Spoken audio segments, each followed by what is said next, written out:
Vous urinez ici? Oui, après on le jette par derrière. Vous avez un récipient? Oui, on a un verre.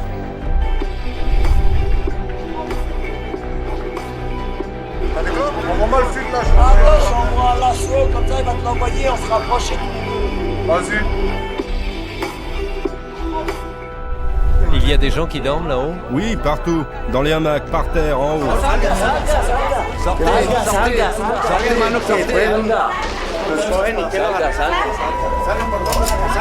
Vous vous en êtes déjà servi? Oui, bien sûr. Prêt, messieurs, marquez le pas.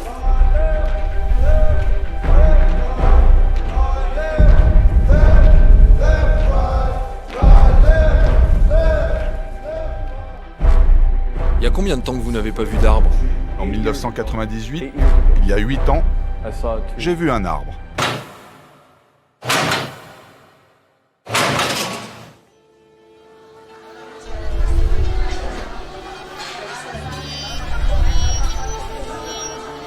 Quezon City et sa prison pour enfants.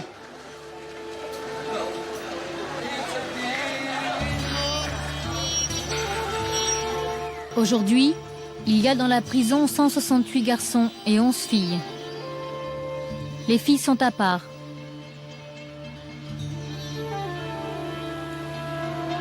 Pour les garçons, il y a 2 cellules de 35 mètres carrés. Ils sont 80 par cellule.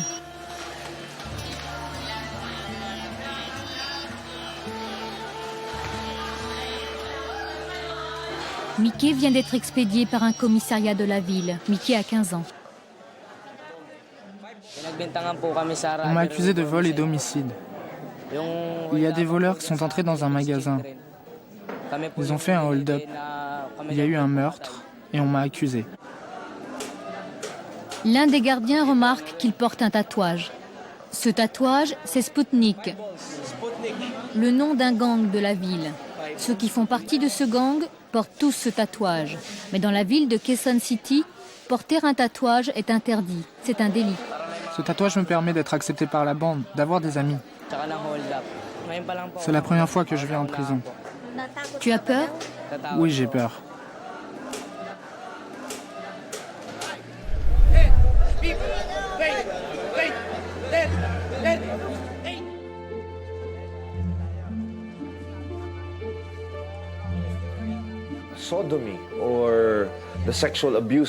La sodomie et d'autres attaques sexuelles des enfants se produisent souvent en prison.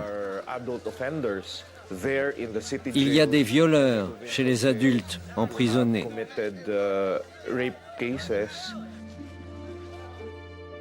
Cela vous paraît normal que ces enfants soient avec vous dans la prison? Non. Non, c'est pas normal que des enfants comme ça, aussi jeunes. Ils ont 10 ans. Ils devraient être à la maison. Si vous pouvez leur donner la liberté, faites-le. Aidez-les à partir.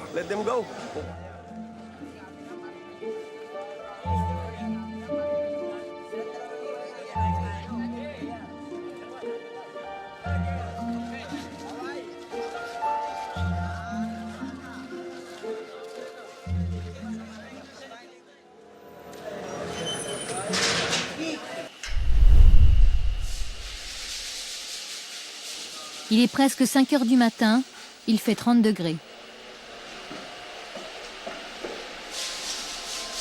À gauche, l'une des cellules des garçons. À droite, celle des filles. Les garçons profitent plus du ventilateur que les filles. Pourtant, chez eux, il fait plus chaud.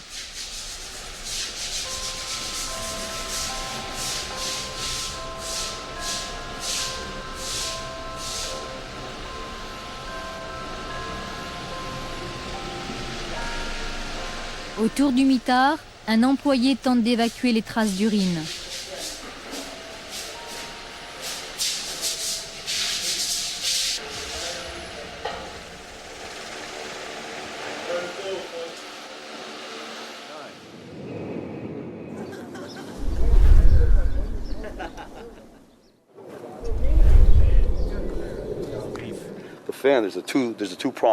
On a juste un ventilateur à l'intérieur. Mais malheureusement, quand il fait 50 degrés, ça vous souffle de l'air chaud. Ça ne sert à rien. C'est mieux de l'éteindre finalement. C'est comme si on pointait sur vous un sèche-cheveux.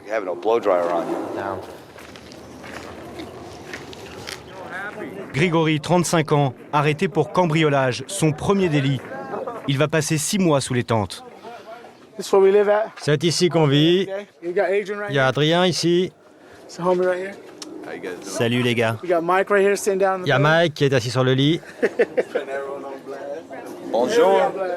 Et le plus vieux, OG. Tous sont de petits délinquants. Conducteurs en état d'ébriété, toxicomanes, cambrioleurs, ils ont été condamnés à moins d'1 an de prison. Pour leur faire passer l'envie de revenir, tous ces détenus sont donc habillés en bagnard. Mais en plus, sous leurs tenues zébrées, perfidement, le shérif Arpaio a ajouté une touche personnelle. On a des caleçons roses, des sous-vêtements roses. Je crois qu'il fait exprès pour qu'on ait plus envie de revenir. Oui, il essaie de nous humilier devant les caméras.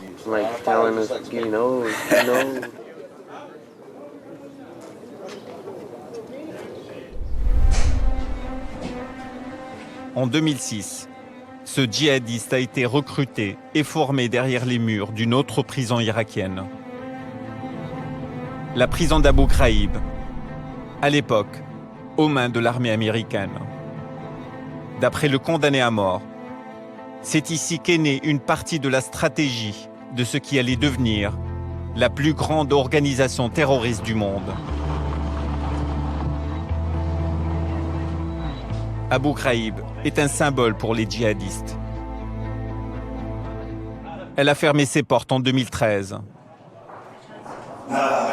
Aujourd'hui, les djihadistes veulent la détruire. C'est par là l'entrée des cellules ? Sur ta droite. Par peur de représailles, aucun des responsables du site n'ose apparaître à l'image.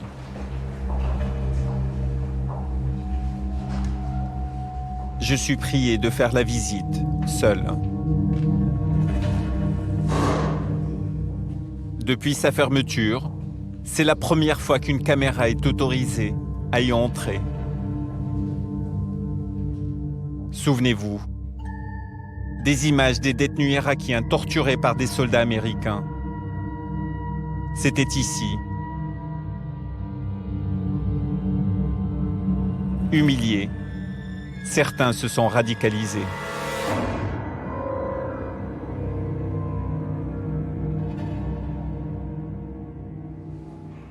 À l'intérieur, rien n'a changé.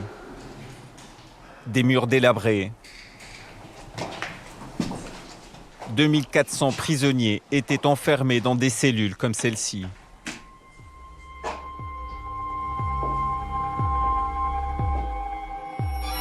Avec comme seul passe-temps, des livres, aujourd'hui poussiéreux. La seule lecture qu'ils s'autorisaient était le Coran, le livre sacré des musulmans.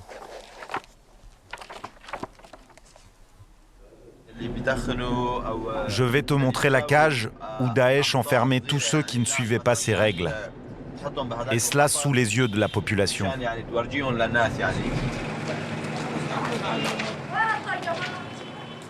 Et la voici cette cage.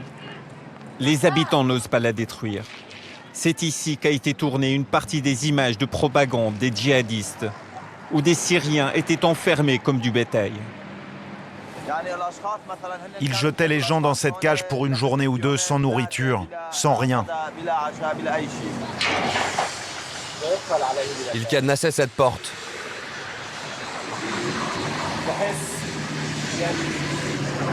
Ils terrorisaient les gens. Ils les humiliaient dans cette cage. Tu ressens quoi en étant à l'intérieur? Je me sens mal. Je me sens vraiment pas bien. Vous imaginez être là devant tout le monde? Qui mérite ça? Être puni aussi sauvagement?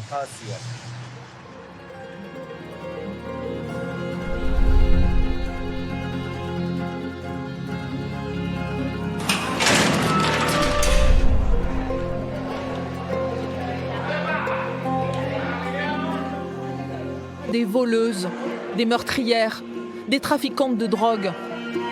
Toutes mélangées dans une grande promiscuité. Au milieu de cette cour des miracles, un sourire sous des cheveux blonds. Celui de Katrina, 26 ans, la seule Européenne incarcérée ici. Dans cette prison, en ce moment, je pense qu'on est presque 120.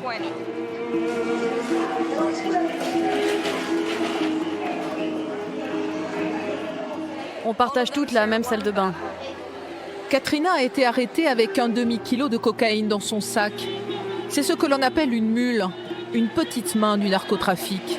Depuis 6 mois, elle vit dans cette cellule d'à peine 10 mètres carrés. On vit ici à 13.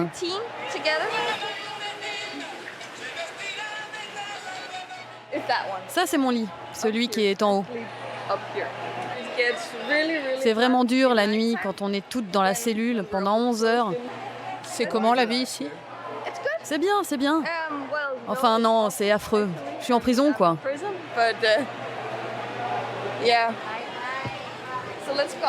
Venez, on va dehors. Vous vous sentez en sécurité? Je me sens en sécurité avec les filles de ma cellule, parce que personne ne vole, ne se drogue et personne ne se bat. Et c'est le cas dans les autres cellules? Oui. Ça, c'est notre cour. Les filles passent les 3/4 de leur temps là, assises à l'ombre.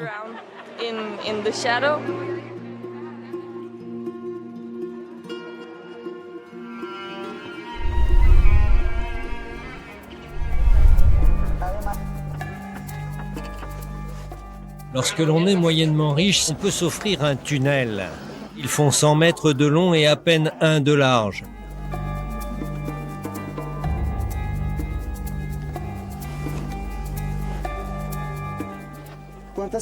Combien de gens vivent ici? Je ne sais pas, il faut demander aux responsables.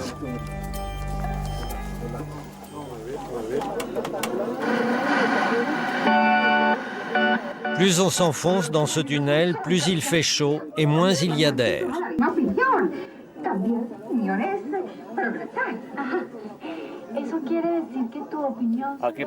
Ici, on paye un loyer. Combien est-ce? 2 € par semaine. Ici, c'est l'endroit le plus large du tunnel. Il n'y a plus d'air. La seule sortie, c'est par où on est venu. Il fait plus chaud ici qu'à l'entrée et l'air ne circule plus.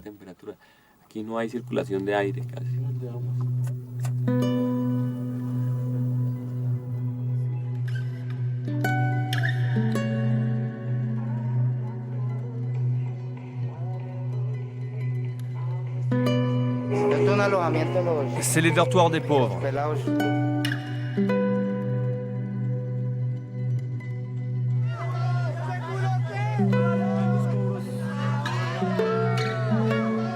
Des bidonvilles se sont créés un peu partout. En général, une cabane abrite 5 ou 6 prisonniers.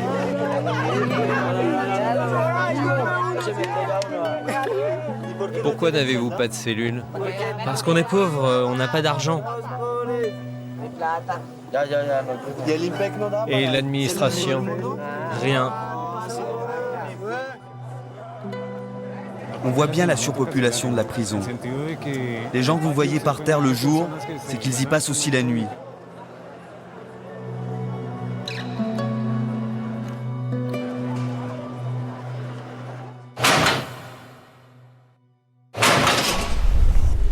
Un puits de béton de 5 mètres sur 3. Voici à quoi ressemble la cour de promenade d'Eddie Mills, matricule C30008 de la prison de Pelican Bay.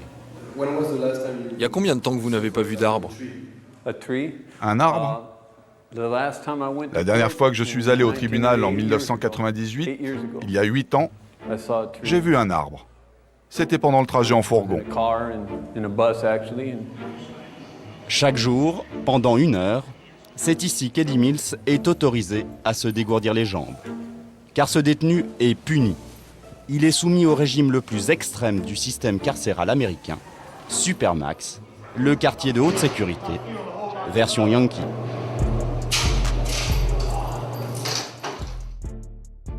Eddie Mills, lui, a été jugé 7 fois pour braquage.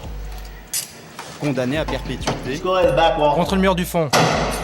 Ici, il est considéré comme un bon élément. C'est d'ailleurs pour cette raison qu'on nous a laissé l'approcher. Mais sécurité oblige, pas question d'entrer dans sa cellule avec lui.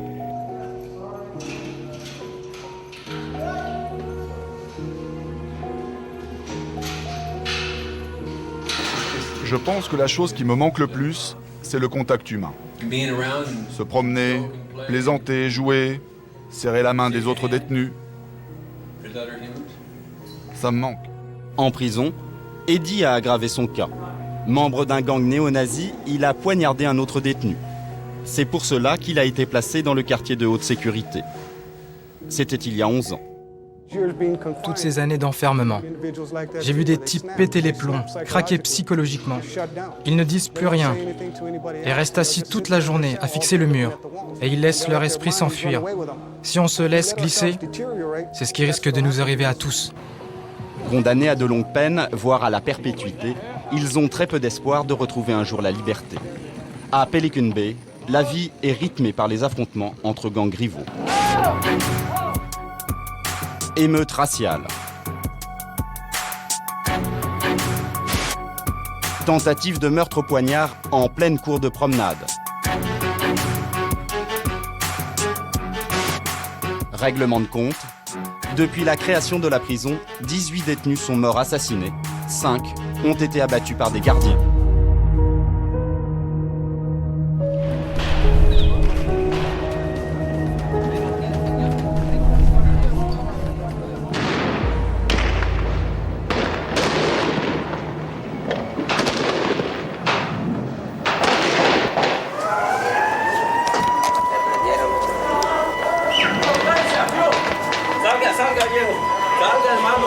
Il est 10h30 et la fusillade qui vient d'éclater ne se produit pas à l'extérieur des murs, mais à l'intérieur de la prison.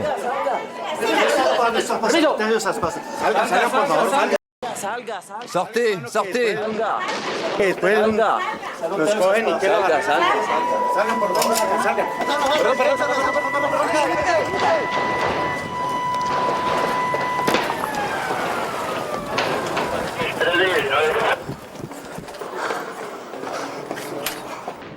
Lorsque les policiers et les militaires ont fini par investir la prison, ils ont découvert 25 tués. La mort est toujours présente. Dans les couloirs, dans les rotondes, dans les cours.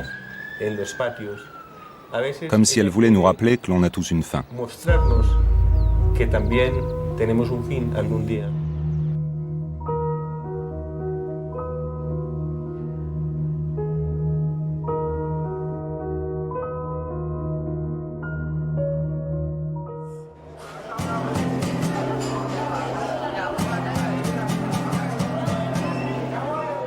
Ceux qui tiennent les grilles, ce sont ces hommes, 200 guérilleros, détenus, mais armés, qui contrôlent les bâtiments et qui surveillent les autres prisonniers.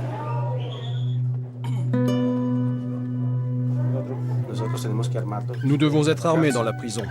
C'est pour cela que mes gardes du corps portent des armes.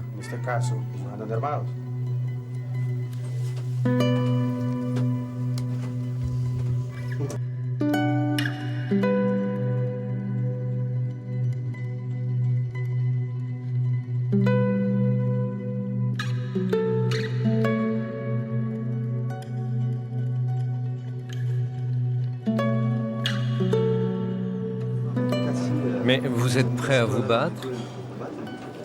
Oui. Nous devons toujours être prêts à faire la guerre, où que l'on se trouve, dans les prisons ou en dehors. L'État nous prive de notre liberté, c'est notre seul moyen pour survivre.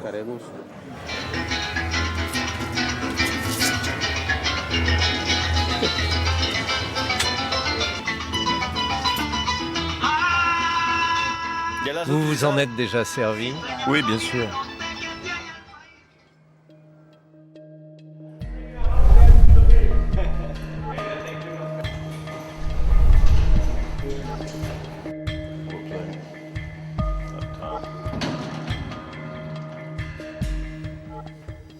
L'administration autorise télévision, stylos et quelques livres En principe, les pinceaux sont interdits, et pourtant Eddie a quand même trouvé le moyen de peindre.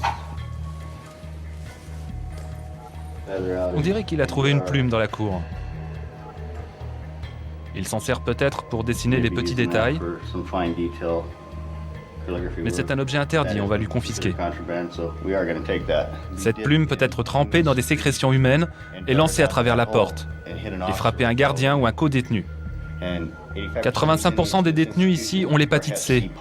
Je ne veux pas rentrer chez moi après avoir été frappé par une plume infectée et risquer de contaminer ma famille.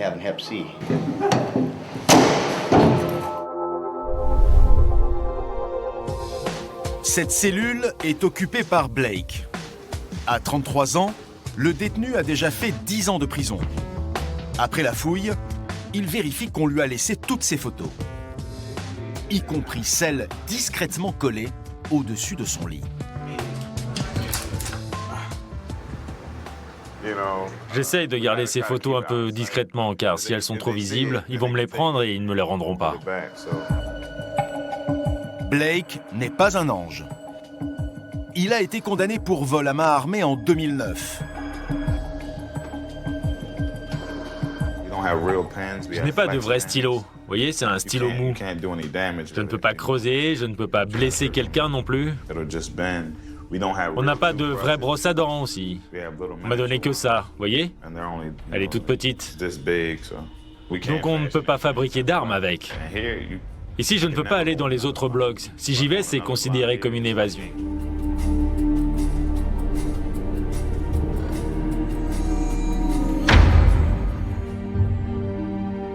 Des armes, les gardiens en trouvent presque tous les jours. Elles sont conservées ici, loin des détenus, dans un local de l'administration. Tout ça, ce sont des armes qui ont été fabriquées par les détenus. Celles-ci ont été faites avec les morceaux du système d'aération des bâtiments. En revendant ça aux membres d'un gang ou juste à un détenu qui a besoin d'une arme, un prisonnier peut se faire au moins $50 ou même $100 pour celle-ci, car cette arme peut vraiment tuer un homme.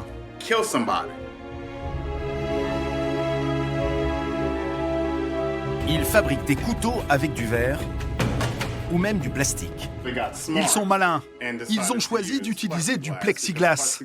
Et le plexiglas ne déclenche pas le détecteur de métaux.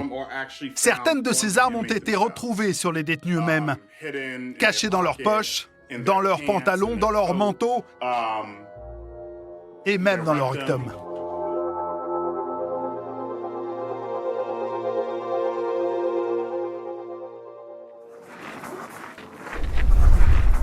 Il est 6h30 du matin. Allez les gars, c'est l'heure de se lever. La journée commence par l'appel. Eh mec, montre-moi ton badge. Je fais le comptage. Je vérifie qu'ils sont bien dans la tente et bien dans leur lit. Et toi là, il est où ton badge? Un réveil difficile au son de l'hymne américain.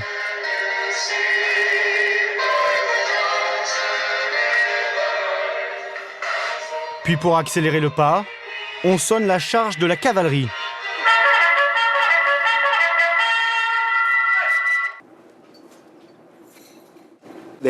Dès qu'ils se réveillent, ils viennent prendre leur rasoir à une lame. À l'intérieur, il n'y a pas de salle de bain, juste un grand réfectoire où s'entassent jusqu'à 300 détenus. Ils n'ont aucune intimité.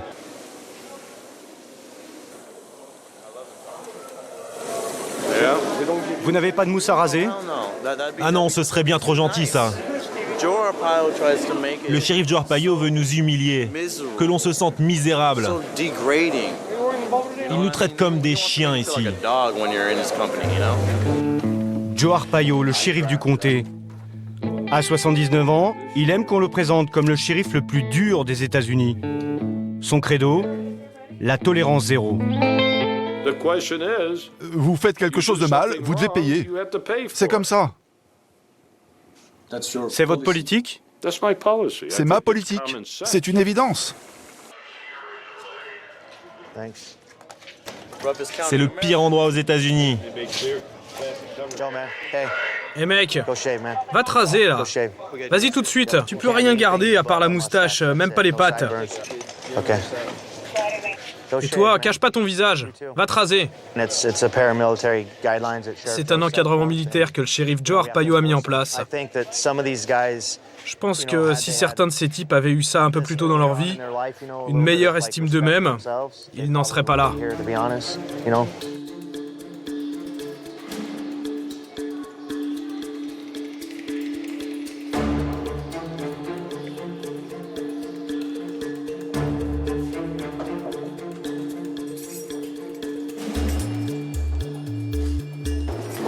Maintenant, on va les aligner et on va leur mettre leur chaîne. Ils se sont battus entre eux ou ont insulté un gardien. En représailles, ces prisonniers sont enchaînés.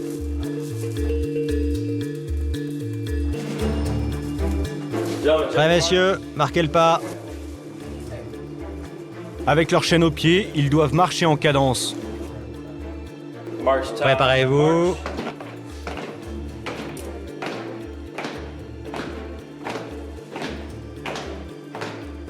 En avant, marche.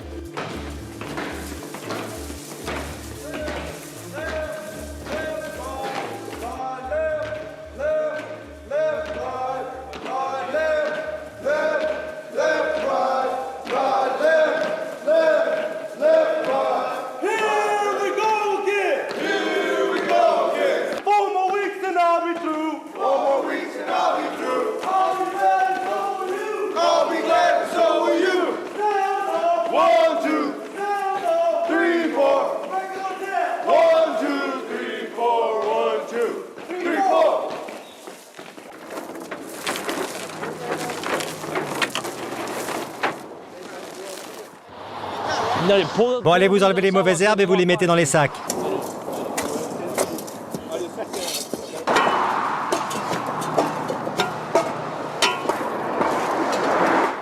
L'objectif, c'est de montrer l'exemple, une manière étonnante de faire de la prévention. Si vous passez sur cette route avec votre famille, vous allez dire à votre enfant « Hey, fais pas de conneries, pas de drogue, sinon tu vas finir comme ces types. »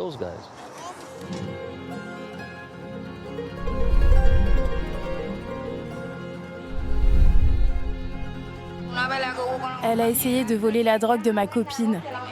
Elle est punie, elle est au mitard. Vous restez 5 jours? Oui, on est enfermés. Vous êtes 2 ici? Ouais. On va rester enfermés là-dedans 5 jours. Vous sentez comme ça pue? Ça, c'est notre mitard. Nous y enfermons les gens pour les délits commis dans les cours. Les insultes, les vols, les dettes. S'il vous plaît, il faudrait arranger mon problème. Il faut me laisser sortir. Dimanche, c'est la visite. Cela fait 15 jours que je ne suis pas sorti. Il faut que je me lave pour la visite. Laissez-moi sortir. Ok, je vais arranger ça. Lorsque nous y sommes entrés, il y avait une 50aine de prisonniers emprisonnés dans le tunnel. Il y a des gens qui dorment là-haut? Oui, partout. Dans les hamacs, par terre, en haut.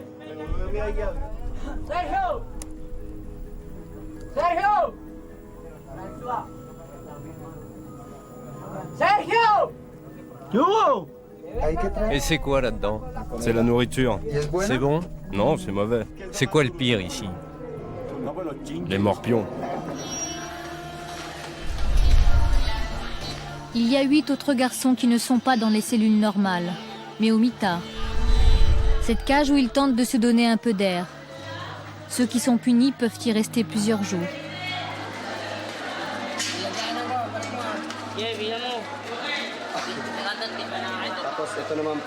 Lui, il est au purgatoire, parce qu'il a frappé des plus petits. Mais il va être libéré tout à l'heure.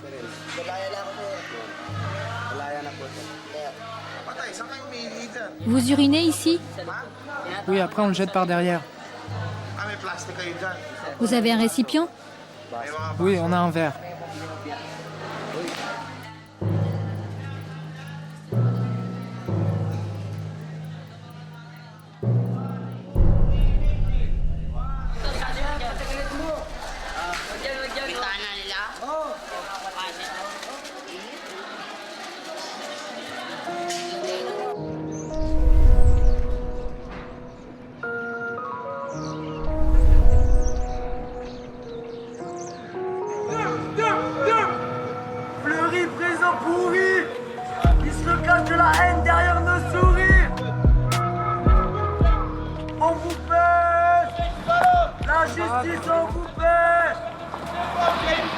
L'administration la nique.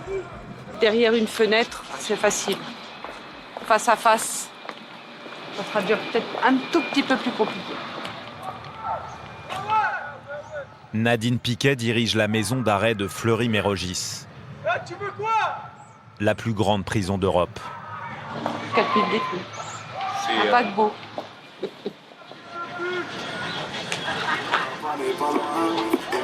Oh le voisin! Oh le voisin!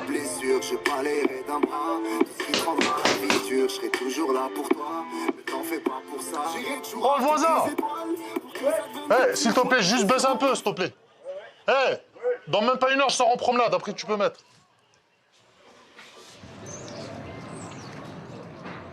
À Fleury, les 1400 surveillants, les barreaux, les verrous ne suffisent pas à entraver les liens qui se nouent jour et nuit entre les détenus. Ah bon? T'as des clopes? Ouais, depuis longtemps. J'ai même pas de truc, wallah. J'ai pas reçu mon truc. D'une cellule à l'autre, les prisonniers discutent, souvent en langage codé. D'accord. Envoie-moi le fil là, je vais envoyer. Attends, j'envoie un lasso, comme ça il va te l'envoyer, on se rapproche tous les deux. Vas-y. Grâce à leur lasso, des morceaux de drap déchirés, ils se livrent des colis d'une fenêtre à l'autre. Ah ouais, après tu me fais descendre. Je fais ça. Ah, descends encore un peu. De quoi? Attire le mou, ma gueule. Ils s'échangent cannabis, portables et petits mots.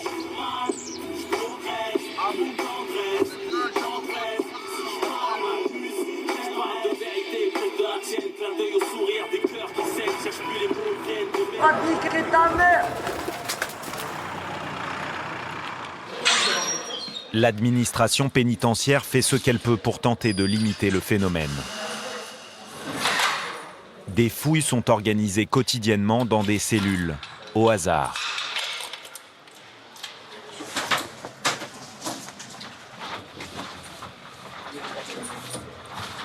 Le frigo, vous avez fait l'intérieur?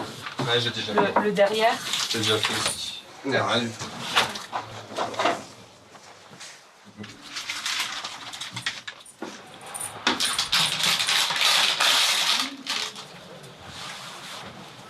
Alors vous avez trouvé quoi pour l'instant? Câble d'alimentation trafiqué. Et vous n'avez pas trouvé de téléphone? Pas encore. Ça, vous l'ouvrirez quand j'ai pas mes gants. Dans cette radio se cache un objet interdit et pourtant très répandu en prison. Impeccable. C'est un iPhone impec.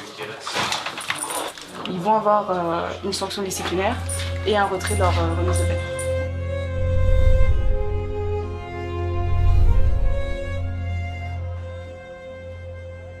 Des détenus qui ne peuvent pas s'offrir un restaurant mangent ce qu'ils trouvent, ce qu'on leur laisse.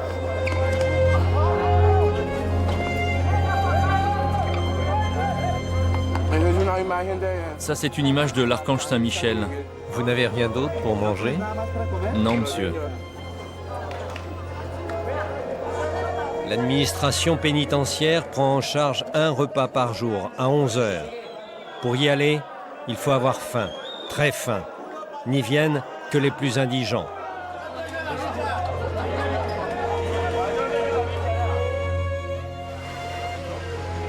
Autour de cette place, il y a plusieurs restaurants avec leurs spécialités.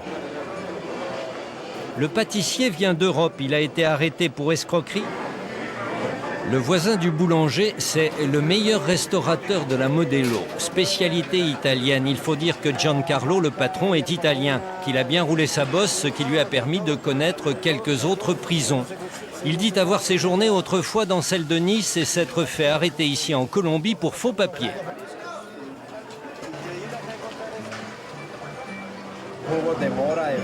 Des jus de fraises, de mûres, de bananes, de pommes et d'ananas.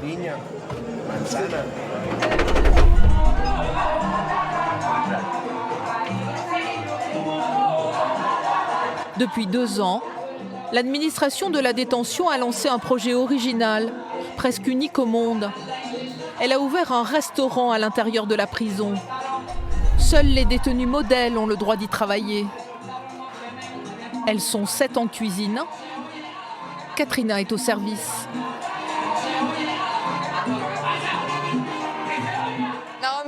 Moi, je suis là tous les soirs. Certaines filles ne viennent pas tous les jours, mais moi, je veux pas. Parce que c'est beaucoup mieux pour moi d'être ici que d'être en cellule. Moi, je me sens heureuse quand je vais travailler. Je communique avec les gens qui viennent, je parle. Tais-toi, arrête de rigoler. Dites-moi, j'ai l'impression que vous riez beaucoup, non? Oui, et encore plus avec ce beau gosse là, ce beau cuisinier.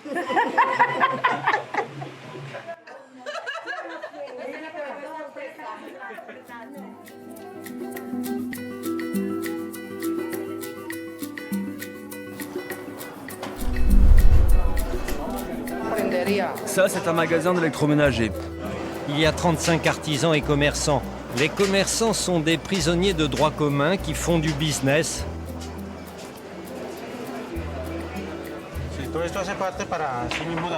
Tous ces commerces, c'est pour la survie des détenus.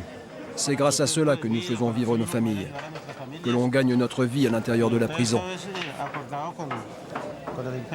C'est avec l'accord de l'administration.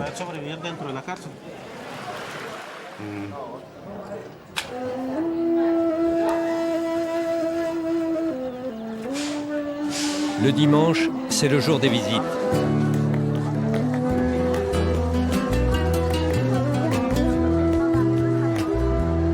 No tengo lugar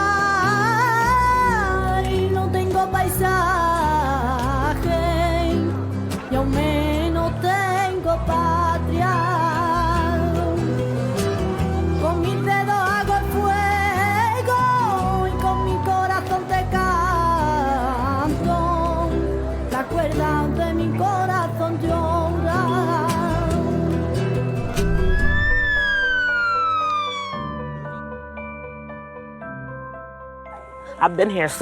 Je suis là depuis tellement longtemps. Quand j'ai quitté la maison, j'ai tout perdu.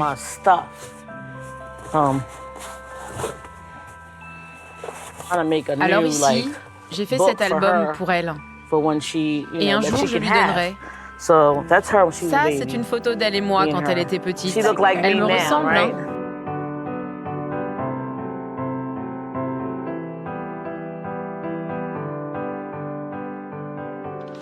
Oh, ça me rend triste, vraiment triste.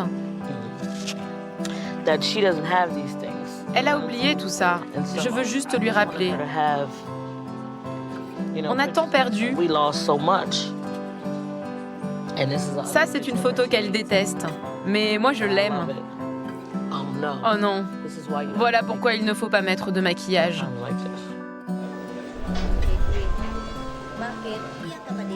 Pourquoi tu pleures? Parce que je veux sortir d'ici. Comment vois-tu ton avenir? Rien, je ne pense à rien. Je n'ai pas de projet pour après.